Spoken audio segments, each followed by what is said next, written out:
Сотрудники заповедника поспешили к нему и проверили, нет ли серьезных травм. Они согласились, что Музаффу следует немедленно доставить в спасательный центр. В спасательном центре команда медиков приложила все усилия, чтобы вылечить легендарного Крюгера. Раны были тщательно продезинфицированы и перевязаны, и ему дали жидкости для восстановления здоровья. Сначала Музафф оказался испуганным, но постепенно понял, что люди здесь не хотели причинить ему вреда. Медицинская бригада использовала обезболивающие и антибиотики, чтобы предотвратить инфекцию. Его организм был истощен, что замедляло процесс выздоровления. Эксперты пришли к выводу, что Музаффа был слишком слаб, чтобы выжить в дикой природе. Музаффу, который долгое время считался символом, поместили в отделение интенсивной терапии. Каждый день сотрудники центра приносили ему свежее мясо и следили за состоянием его здоровья. Сайфа часто навещал его, принося с собой заботу и благодарность за старые воспоминания. Он сидел рядом с ним, ласкал его и разговаривал с ним, словно успокаивая его собственную совесть. Со временем раны постепенно затянулись, и шерсть Музаффы немного отросла. Полноценное питание помогло ему понемногу поправиться, и он уже не был таким лохматым. Никто не ожидал, что всего через месяц в теле Музаффы появятся признаки восстановления сил. Однако следы времени невозможно стереть, а силу прошлого трудно вернуть. Короткие прогулки утомляли Музаффу, и он нуждался в длительном отдыхе. Несмотря на это, он продолжал рычать, напоминая всем о львиной крови, текущей в его жилах. Рев был слабым, но полным эмоций, напоминая о величественном прошлом. Многие посетители, услышав новость о том, что легендарный лев был спасен, сразу же пришли в центр. Они слушали историю о трагическом путешествии и отважном спасении. Всех опечалил образ Музаффы, который уже не был таким процветающим, как раньше.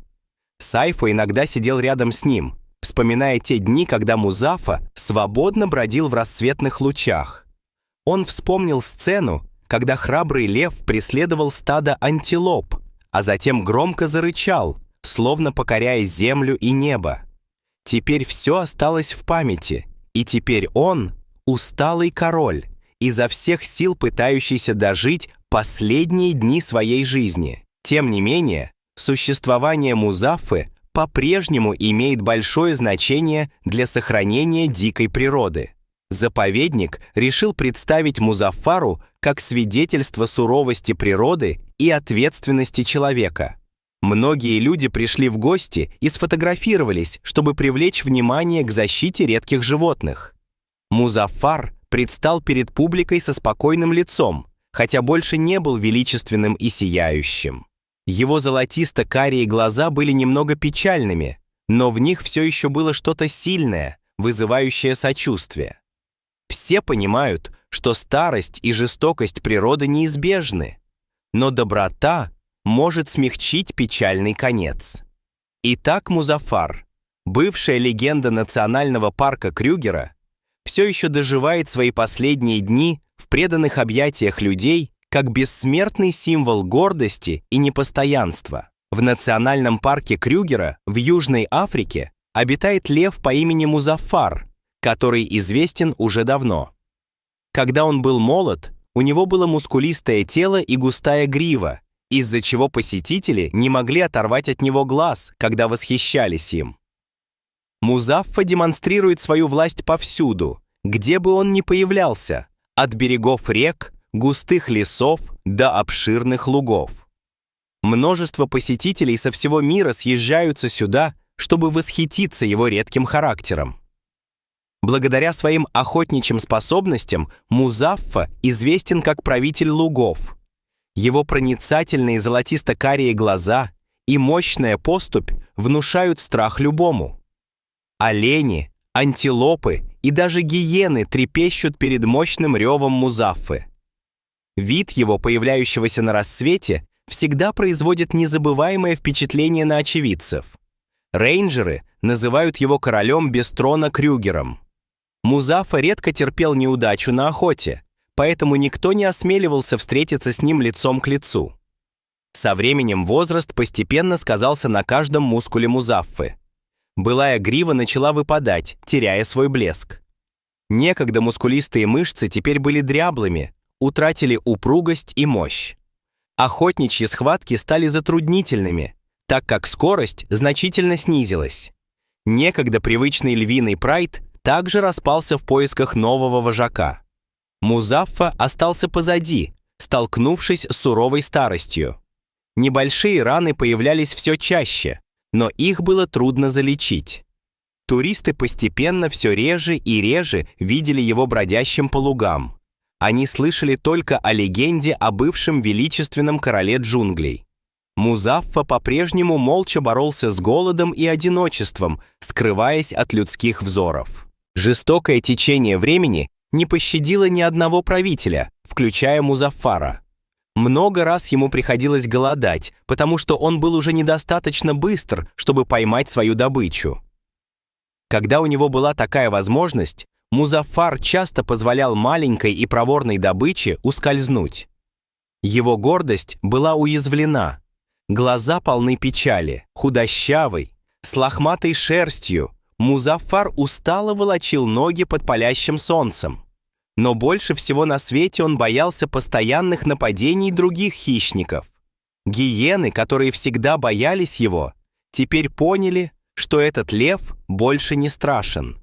Они следили за каждым его шагом, ожидая, когда Музаффа ослабеет, чтобы они могли нанести удар.